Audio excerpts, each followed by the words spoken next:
Ontario asparagus are fresh and coming out of the fields all over the province. It's time to start thinking about recipes that really showcase their incredible flavor. I'm going to do a skillet asparagus with fresh Gouda and sun-dried tomatoes. And I'm going to use these jumbo asparagus. Now, one of the misconceptions about asparagus is that as they get bigger, that they are less tender. They're actually more tender. So I'm going to get started by trimming these up and then preheat the pan so I can get started. It's important to preheat the cast iron pan because I'm going to use the broiler in the oven. So I'll make sure to preheat the broiler, and then preheating the pan, as soon as I put the asparagus on the pan, they'll begin to cook. So I'm going to turn this on medium-high heat so it's ready to go. Larger spears are great for grilling because they really hold up. They love the heat. The first thing that I have to do is to trim off the woody stems. And knowing how these grow, you know this is the base that just comes out of the soil. So just simply take, and wherever that break is, that's really the tender part. So I'm going to trim all of them to about the same length and then slice the ends on a little bit of a bias just so that it cleans up the edges. You can easily jog the ends so that they're all roughly the same length, and then trimming them all the same length is important as well.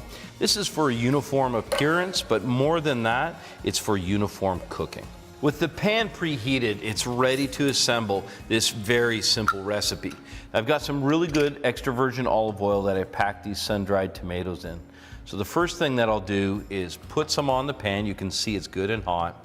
And then I'm just going to simply put the asparagus on and just turn them, roll them over just a little bit, and get some of that beautiful. You should smell how incredibly fragrant that oil is. There we go. Now, with those prepped, I'm going to take and arrange some of these right on top. The nice thing about the sun-dried tomatoes paired with the asparagus is it'll give it a little bit of sweetness. Of course, asparagus are quite bitter, and this will help to balance the flavor beautifully.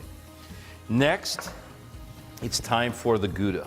With the Gouda on, it's going to melt just beautifully. But the one thing that's going to come is lots of oil. So I'm going to take and use the panko breadcrumbs and put those right across the top. They'll soak up any of that excess oil. You can put some on now and then add a little bit as it finishes. This skillet asparagus is now finished and ready to go to the table. The first thing I want to do is just give it a little bit of fresh ground black pepper. And then I've got a sea salt that I'm going to fresh grind as well. Now remember, the saltiness from the sun-dried tomatoes and also the cheese means you don't need quite as much salt. Now, for the last step, we're going to brighten it up with a little bit of lemon zest. Wow, that lemon smells incredible. Now, with all of this beautiful Ontario asparagus available, you want to make sure that when you do cook it, it's in its best condition.